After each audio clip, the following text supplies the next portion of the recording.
चलिए अब question number 4 पे आते हैं। ये क्या कह रहा है, if a point C lies between 2 points A and B such that A C is equal to B C.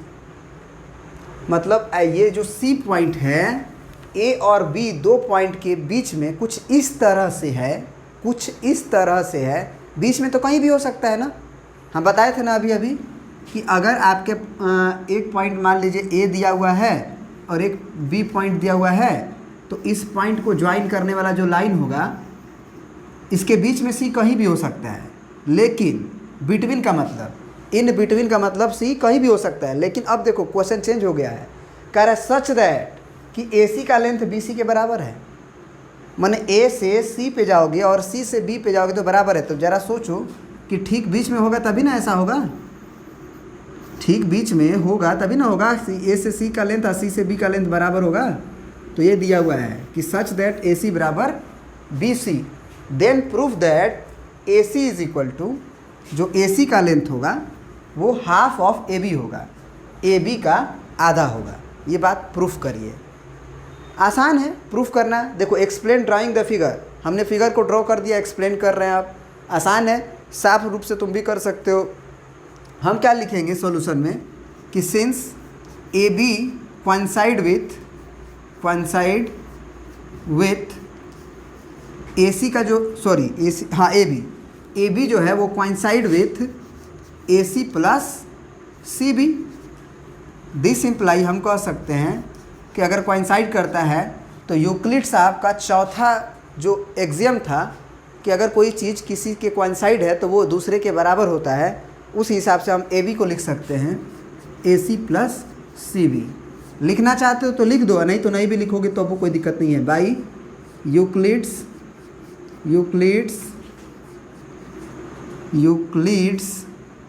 Axiom 5, नहीं लिखोगे तो भी गलती नहीं काटा जाएगा। ये ऐसे भी दिखने में लग रहा है ना कि ए बी का जो लेंथ है वो ए सी प्लस सी बी के बराबर है। अब देखो यहाँ पे हम क्या लिखेंगे, A B equal to A सी, हमको प्रूफ करना है ए बी में रिजल्ट और ए सी में रिजल्ट, ए सी को रहने देंगे। और सी बी को ज़रा देखो हम यहाँ से क्या लिख सकते हैं, सी बी चाहे बी सी एक ही बात है, तो हम लोग सी बी को ए सी लिख सकते हैं। बी सी का लेंथ और चाहे सी बी का लेंथ बात एक ही है, इसीलिए हम बी सी की जगह पे ए सी लिख दिए, है ना। कहाँ से लिख दे कि सिंस ए सी बराबर बी सी हो गया। अब यहाँ पे हम ए सी और ए सी को जोड़ेंगे तो 2AC, है ना। अब देखो यहाँ पे ए बी बराबर 2AC हो गया। अब यूक्लिड साहब का जो थर्ड एक्सियम था, थर्ड एक्सियम, उसमें क्या था कि थिंग्स अगर पहले से बराबर हैं और उसका हाफ किया जाए, उसका नहीं ये तीसरा नहीं था, शायद पांचवा था, ठीक है ना। यूक्लिड साहब का पांचवा एक्सियम था आपका, ये नहीं पांचवा भी नहीं था, आप कह सकते हो सातवां था, लास्ट सातवां। थिंग्स पहले से अगर बराबर हो तो उसका आधा करने पे भी वो बराबर होता है। तो ये बराबर है, आया वो रिजल्ट है। तो अगर ये बराबर है तो इसमें हम आधा भी करेंगे तो वो भी बराबर होगा। तो इधर कर दिए तो ए बी बाई 2 और इधर कर दिए तो 2AC बाई 2, तो 2 से 2 कट गया। जो कि आज के मैथमेटिक्स में आप क्या करते हो कि 2 को इधर भेज देते हो, कहते हो कि इधर मल्टीप्लाई में था इधर डिवाइड में हो गया, क्योंकि ये तो कट ही चुका है ना। तो यही चीज़ आप बोलते हो। तो यहाँ पे आपका आ गया A B by 2 is equal to A C. तो यही चीज़ बात तुम बोलते हो कि 2 से डिवाइड हो गया, जो कि हम यहाँ पे लिख सकते हैं। इसके बाद वाला स्टेप में यहाँ पे ब्रैकेट करके लिख दीजिए बाई यूक्लिड्स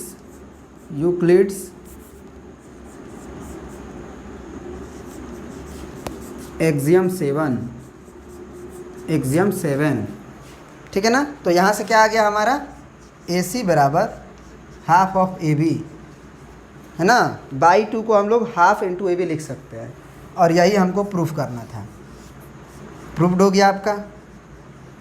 ये वाला कहानी नहीं भी लिखोगे तो चलेगा, जो लिखे है ना बाई यूक्लिड्स एक्सियम 7 नहीं लिखेंगे तो भी काम चलेगा। यूक्लिड साहब का 7 एक्सियम यही था कि थिंग्स अगर बराबर है तो उसका आधा करने पे, दोनों का सेम थिंग्स का आधा आधा करने पे वो बराबर होता है। प्रिंट कर लीजिए। देखिए अब हमारा क्वेश्चन नंबर 5 क्या कह रहा है? कह रहा है कि in question 4 point C is called a midpoint of line segment A B. मतलब अभी जो क्वेश्चन 4 किए थे हम, उसमें ये था कि ए और बी के ठीक बीच में सी आया था, क्योंकि ए बी का वो आधा था। तो वो बोला कि जो क्वेश्चन नंबर 4 है उसमें जो सी जो था वो क्या था? मिड पॉइंट कहलाएगा, कहा जाता है, मिड पॉइंट कहा जाता है। कह रहा है कि prove that every line segment has one and only mid point. मतलब कोई भी लाइन का टुकड़ा हो, माने लेंथ फिक्स होगा, ए बी का लाइन है तो वो लेंथ फिक्स होगा। लाइन सेगमेंट का यही मतलब होता है कि अब ज़्यादा लेंथ बढ़ाया घटाया नहीं जा सकता, उस वो लाइन का टुकड़ा है, वो काट के निकाल दिया गया है। तो एवरी लाइन सेगमेंट के पास एक ही मिड पॉइंट होगा, एक से अधिक नहीं होगा। ये हमें प्रूफ करना है। सब कोई जानता है कि ये बात सही है, लेकिन इसे हम लोग को प्रूफ करना है। ठीक है, तो मान लेते हैं कि ये जो सी पॉइंट है ना, वो तो मिड पॉइंट है ही, लेकिन उसके अलावे हम एक और पॉइंट मान लेते हैं डी, जो इसका मिड पॉइंट है। हम मान लेते हैं कि 2 गो मिड पॉइंट है, क्योंकि एक ही पॉइंट है जब, तो फिर हम कैसे प्रूफ करें उसको? तो हम कहेंगे कि मान लेते हैं कि 2 गो मिड पॉइंट है उसका, और दोनों मिड पॉइंट का कॉन्सेप्ट को यूज करके हम ये प्रूफ कर देंगे कि जो पॉइंट डी था वही सी था। माने डी और सी 2 गो नहीं था, वास्तव में हमारा मानना हुआ बात जो है वो गलत हो जाएगा, है ना। यानी कि सही जो बात है वो यही होगा कि डी और सी जो है वो एक ही था। तो ठीक है ना, तो हमको क्या कहा लिखेंगे कि given C is mid point, C is mid point, ये हमें दिया हुआ है। दिस इम्प्लाई हम ये कह सकते हैं कि ए सी बराबर बी सी बराबर हाफ ऑफ ए बी लिख सकते हैं। ये हमको दिया गया है। सी के बारे में बोला गया कि सी मिड पॉइंट है, तो सी मिड पॉइंट है तो हम कह सकते हैं कि ए सी बी सी बराबर है, ए सी का लेंथ बी सी के बराबर है। साथ ही साथ जो ए सी का लेंथ है, ए सी का लेंथ वो हाफ ऑफ ए बी है। कह सकते हैं, बिल्कुल कह सकते हैं। टू प्रूफ माने जो प्रूफ करना है उसमें हम लिखेंगे कि let D is a different point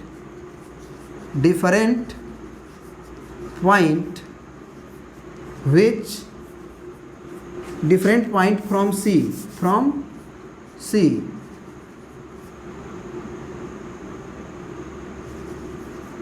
such that D is a different point from C which is also लिख लो, which is also mid point। मान लेते हैं ऐसा कि जो है वो भी मिड पॉइंट है, जो कि सी से डिफरेंट है। अब ज़रा सोचो, अभी हम लोग बोल रहे हैं कि डी मिड पॉइंट है, तो अगर डी मिड पॉइंट है तो निश्चित रूप से हम कह सकते हैं, तब तो निश्चित रूप से ए डी का लेंथ डी बी के बराबर होगा और वो हाफ ऑफ ए बी के बराबर होगा। अगर डी भी मिड पॉइंट है ए बी का, तो ए डी का लेंथ और डी बी का लेंथ बराबर होना चाहिए, तभी ना मिड पॉइंट कहेंगे। सही बात है। और फिर ए डी जो है वो ए बी का आधा होगा, ये भी बात सही है। तो अब ज़रा सोचो कि ए सी जो है वो हाफ ऑफ ए बी है और ए डी जो है वो हाफ ऑफ ए बी है, तो हम कह सकते हैं इक्वेशन 1 और 2 से कि एक ही चीज़ सेम थिंग्स के बराबर है। ए सी भी हाफ ऑफ ए बी के बराबर है और ए डी भी हाफ ऑफ ए बी के बराबर है। तो क्या कहा गया था यूक्लिड्स का पहला एग्जाम में कि things which are equal to the same things are equal. तो हम लिख देंगे from equation 1 and 2 using Euclid's axiom 1 यही था कि थिंग्स जो दो चीज़ें हैं वो सेम ही थिंग के अगर बराबर है तो वो आपस में भी इक्वल होंगी, यही पहला था। तो ये भी थिंग्स इसके इक्वल है और ये भी थिंग्स इसके इक्वल है, तो हम कह सकते हैं तो आरएचएस बराबर ये भी चीज़ बराबर होगा। तो ए सी बराबर ए डी, अब देखो ये जो है नहीं लिखोगे तो भी चलेगा, लेकिन एक्चुअली हम लोग यूक्लिड ज्योमेट्री पढ़ रहे हैं, इसीलिए ये लिखना ज़रूरी है ताकि हम चीज़ों को महसूस कर पाएँ कि नहीं ऐसा होता है। वैसे तो आप कहते ही हो कि आरएचएस आरएचएस बराबर है तो एलएचएस भी बराबर होगा, लेकिन ये कहाँ से आया? तो यूक्लिड साहब का फर्स्ट एक्जियम से आया हुआ है। चलो बढ़िया है। अब जरा सोचो कि AC बराबर AD हो गया, इसका मतलब क्या निकालोगे? अगर AC का लेंथ AD के बराबर है तो ज़रा फिगर में जाके देखो तो क्या तुम्हें लग रहा है कि D यहाँ पे है और C यहाँ पे है? AC का लेंथ इतना है, AD का लेंथ केवल इतनी है, यहीं से यहीं तक है। क्या कभी बराबर होगा? नहीं ना, लेकिन आ रहा है ना। इसका मतलब तुम जो माने हुए थे एजम्पशन कि D जो है वो डिफरेंट है C से, वो नहीं हो सकता है, क्योंकि C से डिफरेंट होगा तो हमेशा C के ऊपर D आएगा नहीं, और C के ऊपर जब D नहीं आएगा तो A तो फिक्स है, तो A से C का लेंथ और A से D का लेंथ अलग हो जाएगा, क्योंकि C पे जब जाएगा D तभी ना AC और AD बराबर होगा। इसका मतलब ये सिचुएशन अगर आ रहा है तो हमारा एजम्पशन गलत हुआ कि D डिफरेंट था C से, नहीं तो लेंथ बराबर कभी नहीं आएगा। लेकिन अगर C और D एक ही जगह आ जाए तब AC का हो या चाहे AD का हो, बात सेम है। तो यही लिख देंगे this imply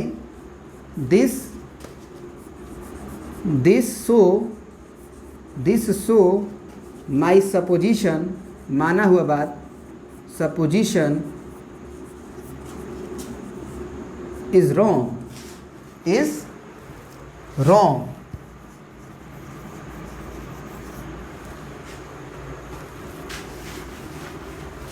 that D is different from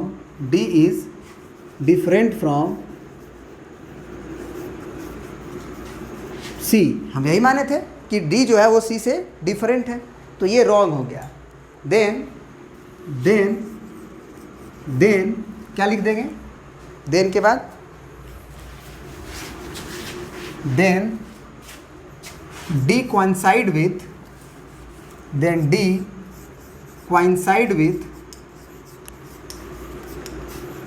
C, that is C and D both will be same, coincide का मतलब यही होता है कि एक के ऊपर एक आ जाए, coincide का मतलब एक के ऊपर एक आ जाए। This imply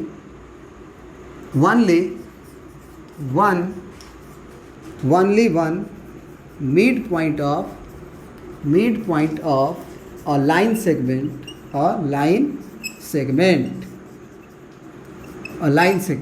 that is one and only midpoint of a line segment। एक लाइन सेगमेंट का एक ही मिड पॉइंट होगा। ठीक है ना? आई होप कि समझ में आ गया होगा। अब देखिए क्वेश्चन नंबर 6 क्या कह रहा है। इसमें है कि इन फिगर 5.10, ये आपका फिगर 5.10 है, कह रहा है कि if AC is equal to BD, मतलब आपको ये गिवन है कि AC जो है वो BD के बराबर है। देन प्रूफ दैट यानी कि टू प्रूफ है हमारे लिए कि AB का जो लेंथ है वो CD के बराबर होगा। मतलब A से B का लेंथ और C से D का लेंथ बराबर होगा। बस प्रूफ कर देते हैं, बहुत आराम से प्रूफ हो जाएगा। देखो हमको क्या दिया हुआ है, गिवन क्या है, तो गिवन है हमको AC बराबर BD। अब देखो AC जो है क्या AB प्लस BC को कोइंसाइड कर रहा है ना। अगर हम बोले कि AC जो है, AC का पूरा लेंथ क्या AB प्लस BC को कोइंसाइड कर रहा है, ओवरलैप कर रहा है, मतलब ओवरलैप कर रहा है, तो things which coincide one another is equal to one another. तो हम कह सकते हैं कि सिंस, यहाँ पे सिंस AC कोइंसाइड विथ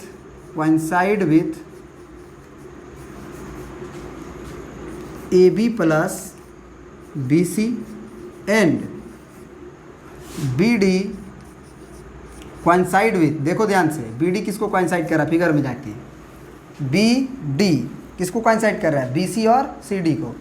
तो coincide with BC plus CD, hence by Euclid's axiom 4, जो थिंग्स जिसको कोइंसाइड करता है वो उसके इक्वल होता है। या फिर यहाँ से भी समझ सकते हो कि हम लोग AC के जगह पे लिख सकते हैं क्या, A से C तक का दूरी है ना, उसको हम AB प्लस BC लिख सकते हैं, और बराबर BD है, तो BD किसको कोइंसाइड कर रहा था, BC प्लस CD को, इसीलिए हम लोग BC प्लस CD के इक्वल लिख देंगे। या फिर यहाँ से समझो कि B से D तक का लेंथ लिखना था, B से D तक का लेंथ लिखना था, तो B से C तक लिख दिए, C से D तक लिख दिए। तो इसी को यूक्लिड साहब का एग्जाम 4 बोला जाता है कि जो जिस को कोइंसाइड करता है उससे हम लोग उसके इक्वल बोलते हैं। ये एक्चुअली एक एक्सरसाइज पढ़ रहे हैं, इसीलिए हम ये सब लिख रहे हैं कि ये इस चीज़ के कोइंसाइड कर रहा है, तो things which coincide with one another are equal to one another, ये सब होना चाहिए ताकि तुम फील कर पाओ, मैथमेटिक्स को महसूस कर पाओ। ठीक है ना। अब देखो यहाँ से BC और BC सेम चीज़ नज़र आ रहा है, तो अब कहोगे कि सेम थिंग्स सब्ट्रैक्ट करेंगे, यानी कि हमको लग रहा है कि तीसरा एग्जाम कि अगर सेम थिंग्स को सब्ट्रैक्ट कर दिया जाए तो रिमाइंडर भी सेम आता है। तो सेम थिंग्स सब्ट्रैक्ट करो बोथ साइड, तो AB प्लस BC पहले से है, इधर भी BC घटा दो, और BC प्लस CD है, इधर भी BC घटा दो। या फिर डायरेक्ट तुम BC काट सकते थे, BC अगर तुम डायरेक्ट भी काट देते तो भी आ जाता AB बराबर BC, जो प्रूफ करना था, यही ना प्रूफ करना था, AB बराबर CD प्रूफ करना था। तो ये CAD के नहीं इक्वल होगा, गलती लिख दिए हैं, CD प्रूव्ड। लेकिन यहाँ पे हम कैसे लिखे हैं, बाई यूक्लिड्स एग्जियम 3, क्योंकि दूसरा था कि अगर कोई चीज़ हो तो सेम चीज़ जोड़ा जाएगा तो वो बराबर आता है। तो ये जो है आपका तीसरा था कि equals are subtracted from equal, अगर इक्वल है तो अगर सेम थिंग्स को सब्ट्रैक्ट किया जाए तो वो भी इक्वल रहता है। तो ये भी प्रूफ हो गया। ठीक है ना। अब आते हैं अगला क्वेश्चन पे। अब देखिए ये क्या कह रहा है कि why is axiom 5 in the list of Euclid's axiom consider a universal truth. तो सबसे पहले एक्सियम 5 आपको लिखना पड़ेगा, तब आपको समझ में आएगा। एक्सियम 5 क्या है? एक्सियम 5 आपका कि the whole is a always greater than the part, the whole is always greater than its part, ऐसे ही है ना, ग्रेटर देन द पार्ट। ये क्यों यूक्लिड्स का एक्सियम माना गया और ये कंसीडर अ यूनिवर्सल ट्रूथ, कैसे यूनिवर्सल ट्रूथ माना गया? ये बोला कि नोट दैट कि question is not about the fifth postulate, माने पांचवा पोस्टुलेट की बात नहीं हो रही है, पांचवा एक्सियम की बात हो रही है। तो पांचवा एक्सियम तो यही है यूक्लिड्स साहब का, है ना, यूक्लिड्स फिफ्थ या एक्सियम 5।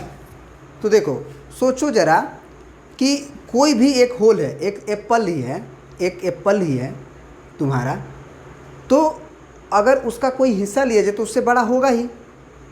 क्यों? क्योंकि जो हिस्सा है वो पूरे पार्ट से हमेशा छोटा होगा नहीं। या फिर एक लाइन ले लो, एक लाइन अगर इसका पार्ट कर दो 3-4 part, 1 part 2 part 3 part 4 part ऐसे कर दो, बहुत सारा पार्ट कर दिए तुम, तो निश्चित रूप से जो इसका पार्ट वाइज कर दिए, छोटा छोटा टुकड़ा कर दिए, तो निश्चित रूप से हर टुकड़ा जो होगा इससे तो छोटा ही होगा। ठीक है ना। तो क्यों माना गया आप समझ गए होंगे। तो ये एक्सप्लेन करने के लिए एक्चुअली कह रहा था, तो हम यहाँ पे लिख दे रहे हैं, ठीक है ना, कि एक्चुअली क्या है ये। तो देखिए हमने यही लिखा है कि बिकॉज दिस इज़ ट्रू, क्योंकि यह सत्य है, for everything which present in the world. इस संसार में कोई भी चीज़ ऐसा है, अगर एक पार्ट लिया जाए, माने एक पूरा होल लिया जाए, तो वो अपने पार्ट से बड़ा होगा। चाहे वो लाइन ले लो, चाहे सेव ले लो, चाहे कुर्सी ले लो, चाहे घड़ी ले लो, चाहे हम हों, हम अपने एक अंगुली से तो हमेशा बड़े होंगे। कोई भी हमारा पार्ट, आँख ले लो, नाक ले लो, हमेशा बड़े होंगे। ठीक है ना। तो इसे एक्सप्लेन करने के लिए बोला, हमने कर दिया। अब आ जाते हैं नेक्स्ट एक्सरसाइज आपका 5.2 पे। ठीक है ना, इसमें इतना है।